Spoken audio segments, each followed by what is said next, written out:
a second. Now, if we talk about Joseph Warren, just kind of, loosely in our conversation here, sort of a Superman type because of some different things, and there are many different characters and people that you might, set up in this type, or whatever.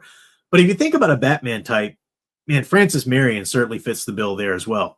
So if you remember the things I was saying about the war when it shifts to the Southern theater, meaning the Southern colonies, and this is towards the end of the war, you've got Nathaniel Greene comes down to take command of the southern part of the army there, and they're going to lead General Howe on a chase.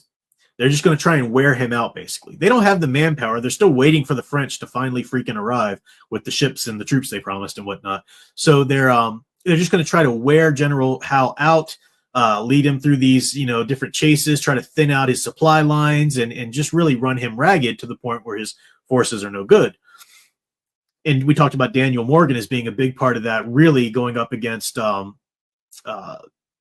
Bannister Tarleton, who was the inspiration for Colonel Tavington in the Patriot movie. But another hero of the South, Colonel Francis Marion, takes over a militia. So he's a colonel of a militia. He fought in the French and Indian War too, and he brandishes the Cherokee tomahawk. So again, a lot of you see a lot of the inspirations that came to Mel Gibson's character in The Patriot from this guy in particular. But he was a colonel in the Southern militia there. He didn't really believe, because a lot of the officers and whatnot in the South were just the war is being fought up there. We don't have to take it too seriously down here. Well, as soon as General Howe comes down here with his troops, the war gets really bloody down in the South. I mean, really bloody. Neighbors turning on neighbors. You've got some people wanting to be loyal to the crown and fighting for the British even. And really, they're doing it more just so they can take their neighbor's land that they don't want. And this is where you have, raping, pillaging, burning. I mean, a lot of that stuff was going on somewhat in the North, but it gets ugly in the South. And, Cornwallis comes down here with his army and whatnot. Francis Marion gets his commission to lead his troop of militiamen, and they go out and do the guerrilla warfare. In fact, Francis Marion is known as the father of modern guerrilla warfare.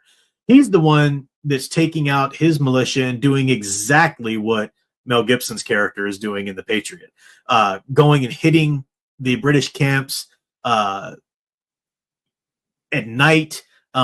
He's very clever too. Like he'll muffle the bridges so you can't hear his horses come over. They do a lot of tactics where he'll make the British think there's a whole slew of armies surrounding them in the night, which there wasn't. There was probably like 12 or something militiamen, but they do all these different tactics, and it's him. He's just so savvy and so crafty, having fought in the French and Indian War, having learned a lot from the American Indian tribes that fought along with him, in the French and Indian War. And he just goes out and hits all these places, just guerrilla warfare, one after the other. Immensely frustrating to the British because, again, they're used to what they call gentlemanly warfare and all this kind of stuff. And Francis Marion's like, screw that. We're protecting our homes, here, quite literally right here, and he was South Carolina, but he was, doing it all through the South there. So in conjunction with him and then Daniel Morgan and General Greene leading them all and everything, that's when the war pretty much just came to a head at Yorktown. And when the French arrived, it was basically over at that point.